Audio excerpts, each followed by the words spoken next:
introduce to you guys somebody that comes from University of Utah football, local football team obviously.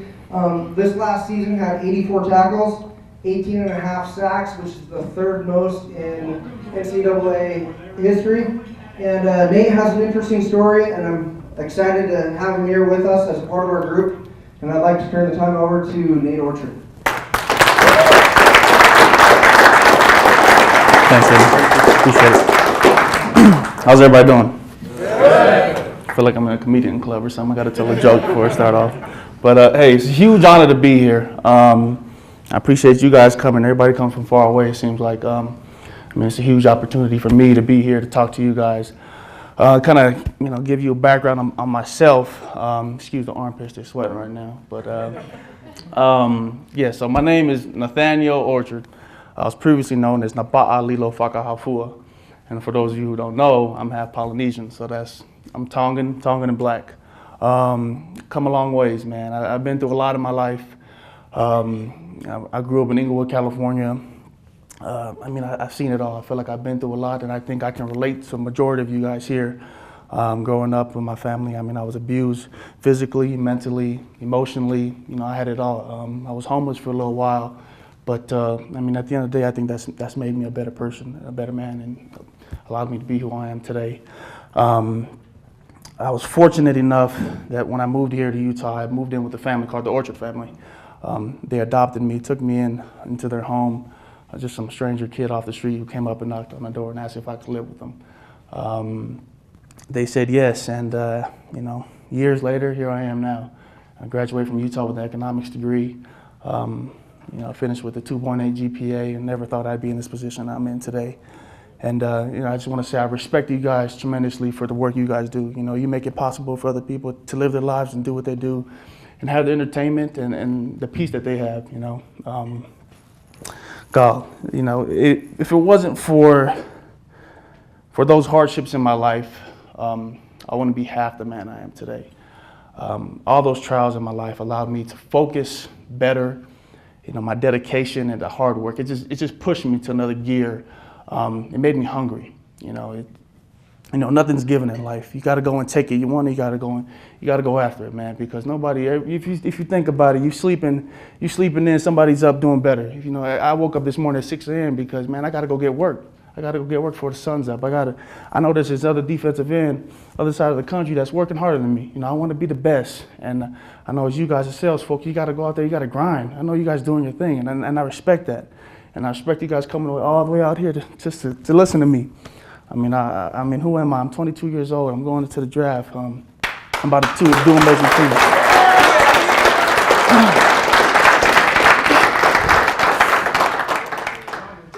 I think what makes me most proud is that I'm a father.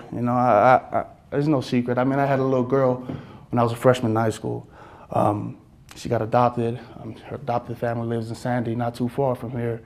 And open adoption, I speak with the family, and I see my girl. I see pictures of her. She's 8 years old now, and she's doing great.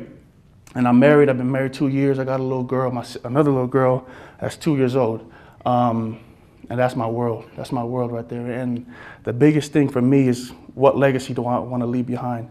How do I want my kids to know who their father was? When my little girl grows up and she finally realizes who her dad is, what kind of person was he? My father left me at a young age. I didn't have a father figure. My mom was my dad and my mom. And that's hard. I didn't want that. I didn't want that type of household. I knew that once I had my own family, that it'd be the best family in the world. Growing up in Los Angeles, I did construction most of my life with my mom. I missed all elementary school. I didn't start going to school until 6th grade. I know that I get the opportunity to live through my kids, and that's what I look forward to. See those little baby steps, see her go to kindergarten, 1st grade, all that. And so I feel like a little kid all again, just being able to watch my kids. It's a great thing. But if I could leave you guys with a couple of things, man, it's focus, dedication, and hard work. You do that no matter what your circumstances is, no matter where you came in life, you can push it, baby. You can push it to the limit. No one can touch you. You can do great things, no matter who you are, where you came from. I'm telling you, you can do great things. No, for the longest time, I doubted myself. And when I moved in with the Orchard family, there was a lot of Caucasian kids in the neighborhood, and they doubted me. but I knew in my heart that I could do great things, and I proved them all wrong. I mean, even to this day, they laughing like I didn't think you'd be where you are. But deep down, I knew that's where I'd be. It's what I want to do. It's who I am. And I'm going to do great things. I'm going to continue to do that. And I know you all will too. You guys are all great folks here. And I hope I get a chance to shake all your hands after this. But God, thank you guys again for having me. It's a huge opportunity.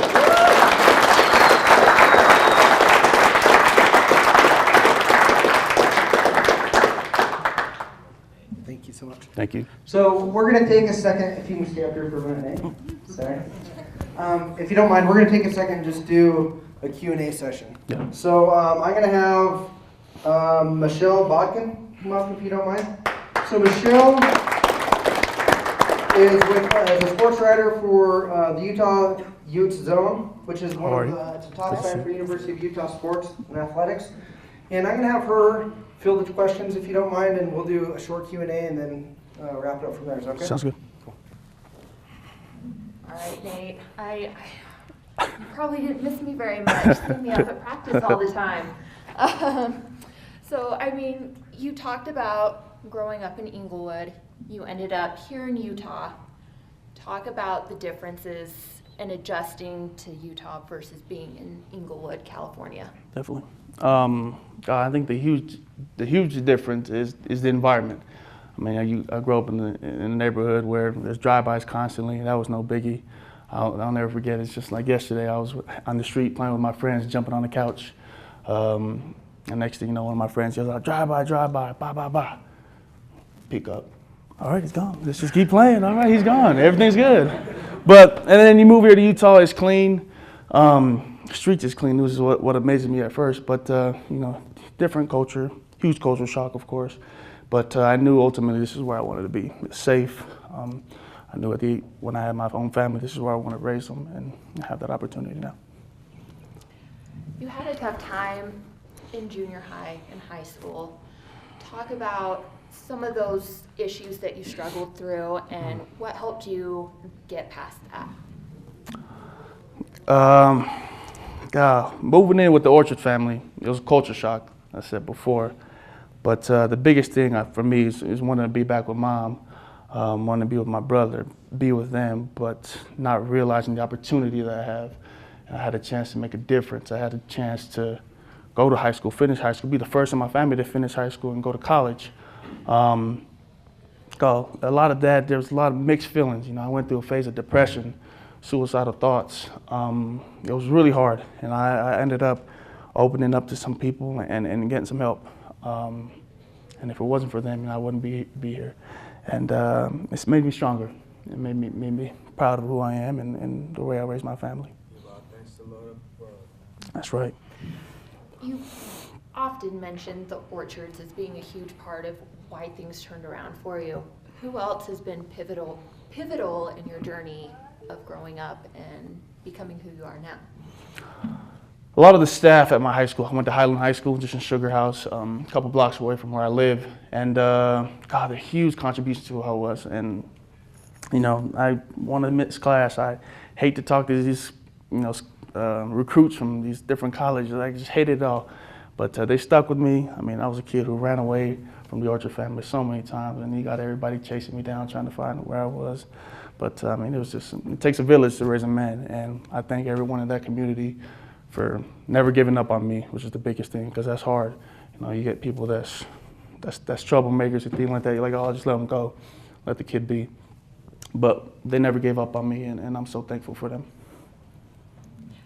You obviously ended up at the University of Utah.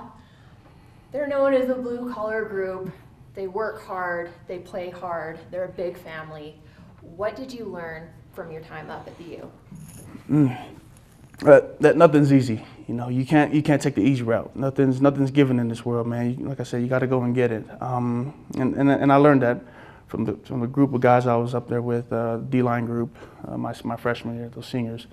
They really set the example and set the bar high. You want it, you got to go get it. And school is no joke. You got to take your academics seriously. If you want to succeed in life, given the opportunity to have a scholarship, you got to make the most of it. It only comes once. And don't just be the normal college student that doesn't take advantage of it. So. What's your best memory from your time up at the U? Gotta see the games, man. You gotta love those Saturday night games. It's always popping. You know, got fans, got diehard fans, which is amazing. And it's always fun to bring home those big wins. You're now looking at entering the draft and taking your career to that next step. How do you not become complacent? How do you keep pushing and striving for more? I love it. I got a quote by Martin Luther King. He said that complacency is a disease to success. You always got to keep pushing, man. You always got to keep pushing. And I know out there there's someone, like I said, that's in my position, plays the same position, that's wanting to be better than me. And I've always chasing greatness, and I want to be the best in my position, and I mean, even in my community. You mentioned you're only 22, but you've been through a lot, you've learned a lot. If you could go back and tell your teenage self something, what would that be?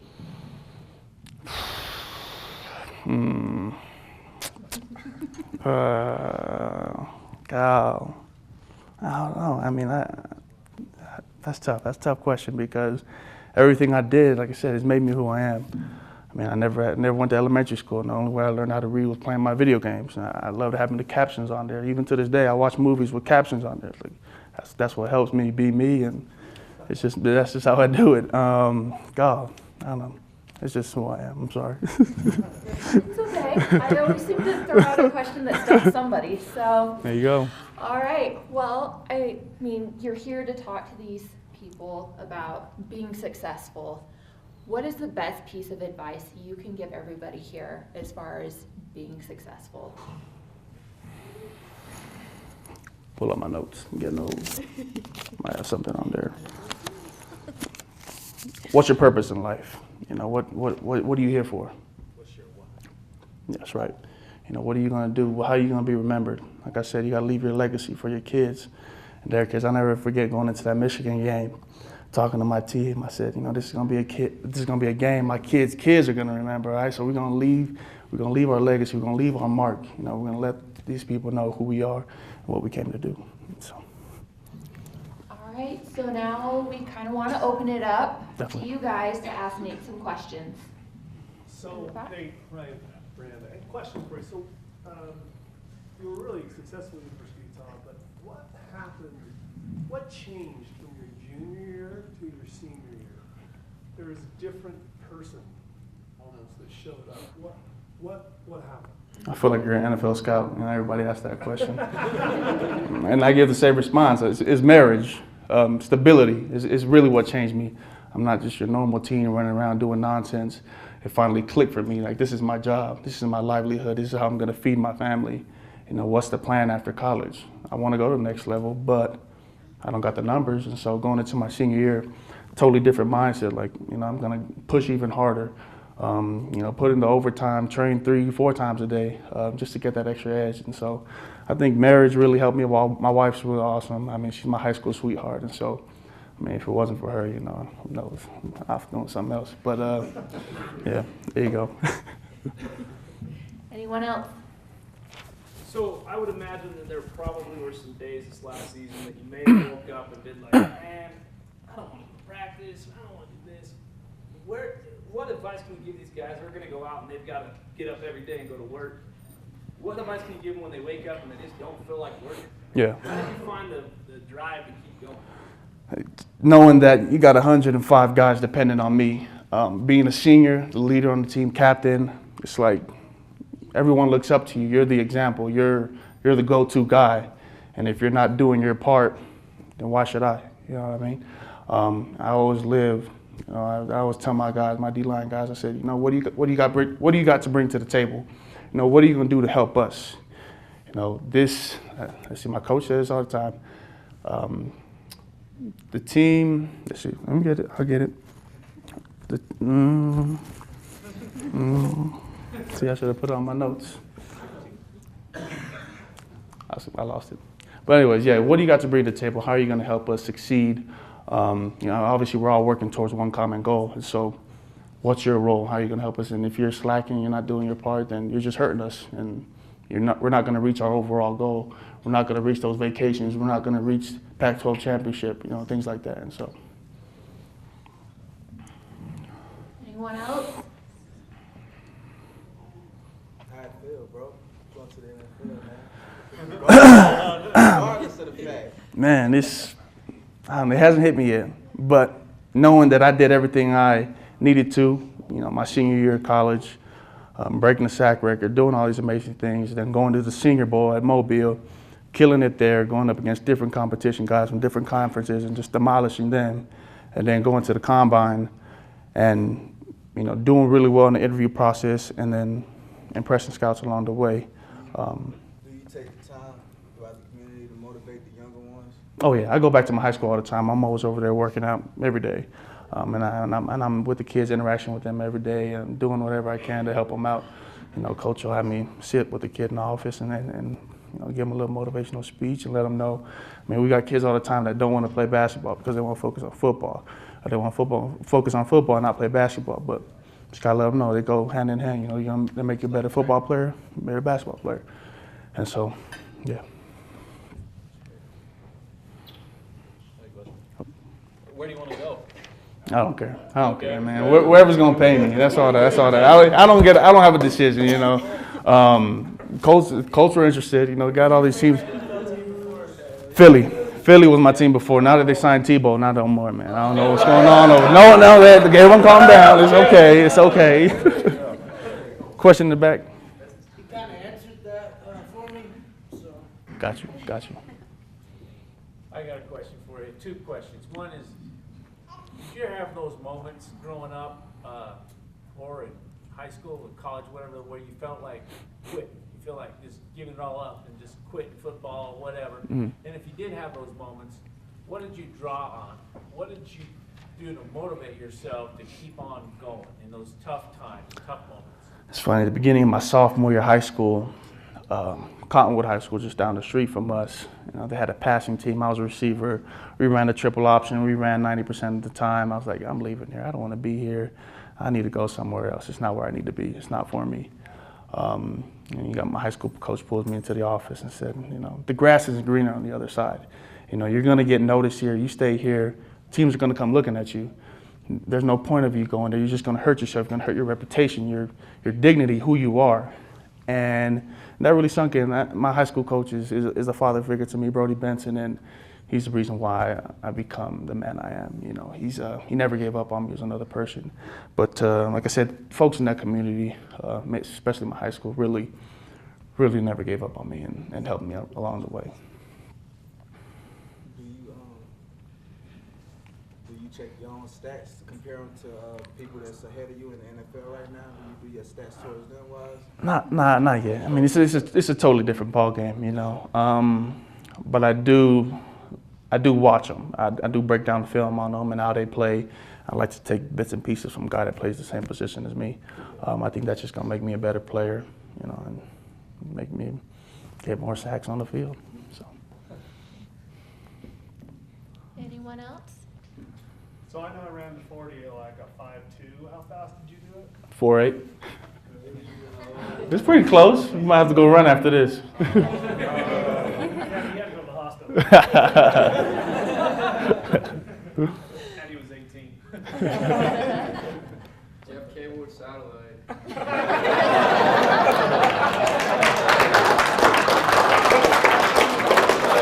See, this is why I'm mad you guys ate without me. This is something I was going to talk to you guys about, obviously. Jamie said play, action, pass. You guys ate a little earlier than expected, but I got Netflix and I got Hulu. I don't have cable. So when I get that first check, I'm going to get some cable installed. I don't know what it's going to be. I might have to contact you guys and get something worked out. You need the Sunday ticket, Dave. Doesn't matter where you are, we'll get you guys. Thank you. I need it. Put one on your tour bus. His favorite NFL team? My favorite NFL team? Eagles. Eagles are my favorite, yeah. That's right. I'm mad to let LaShawn McCoy go. It's heartbreaking. Anything else for Nate? When are you going to San Diego? To visit? Nah, To to play. play? I wish, man. I wish. I got a ex-teammate out there, Tenny Powerboy. He plays D-line, and I mean, he said nothing but good things. The coaching staff loves me up there, but like I said, you don't know.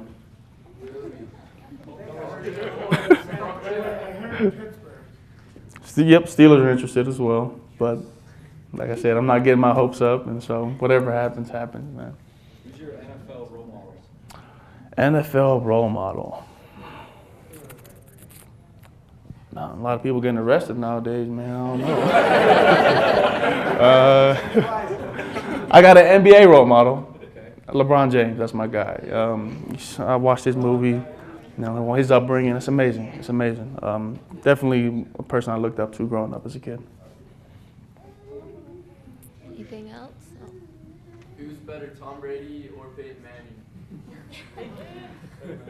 Peyton, baby. Got to go with that old age, you know what I'm saying? You got that old man strength. Watch out for that. Now that you're going to be in the limelight, we're going to notice you, do you feel like it's now your responsibility to help others, to help them grow and be able to achieve what you have? Definitely, definitely. And how are you planning to do that? It depends, obviously where I land, what team picks me up, helping back in the community with kids, that's where it all starts in that young age.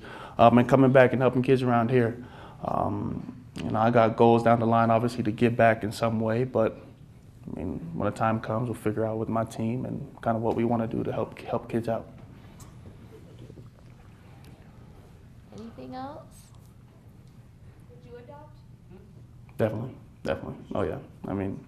My wife is in the process right now, want to have more kids and all that. I'm like, all right, baby, whatever you want. And so, we'll get to that later down the line. It's pretty awesome that you've done so much at your age. What's your goals like? Is your daily goal? How do you plan your day out? So you're waking up. You're obviously not just waking up. Well, I don't know what to do today. So how do you do that? Like I said, I wake up thinking, there's somebody else doing the same thing. It's just got competition. It's constantly in my mind. There's someone always trying to compete with me, trying to be better than me. And so I just try to one-up them every time, even if it's I got to wake up at 6, 5:30, whatever it is. Competition's always there, always driving to be successful. Walk us through your day. So today, every other day is so like this. I wake up at 5:20, have some breakfast, go to my high school workout with my coach, who either do speed drills or position drills at 6 o'clock. So we'll do that for about an hour, then we'll chat for half an hour, and then I'll go home, hang out with my girls, make breakfast, things like that. And then at 9 o'clock, I'll go over to a facility called Boxing is for Girls. I work out, I've been going for a very long time now.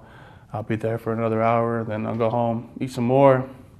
Then I'll go over to the Utah facility and get treatment, take care of my body. I'll be there for an hour and a half, 2 hours, come back, babysit when my wife gets out the house, and then in the afternoon I'll go, 3 o'clock is when my Wing Chun class starts, my karate class, so I'll go over there at 3 o'clock, do my thing, and then finish that about 4, and then I got the rest of the day just chill. Yeah. Who's your biggest competition in your eyes at your position? You look at the top, 3, 5 pass rushers. You got Randy Gregory, Shane Ray from Missouri, Vic Beasley, Dante Flower, Bud Dupree, guys like that, And the thing is, it's like I know for a fact that they're not better than me. They don't have my character, they don't have my personality. They may be a little faster than me, but they don't have my heart. They don't have my drive. They don't have my competitiveness. They don't have my work ethic. I wake up every day knowing that I'm going to be the best. Who knows what they do? And so I know for a fact that that separates me from them. Do you have any hobbies not sports related? Piano. I play the piano, and so I get on that, try to learn some tunes, but I won't take lessons, so I just look up YouTube and however they play it, I'll play it. Like, okay, I got this. All right, So. probably the last question. We've got one more question. How old were you when you first decided that you wanted to play football? I was 12 years old. That's the first time I started playing organized football. And after that, man, I was like, that's what I want to do. This is fun. And going into my middle of my sophomore year, right before basketball season, Utah offered me, committed right away. I knew I wanted to be home and just took off from there, man. Appreciate it. Thank you.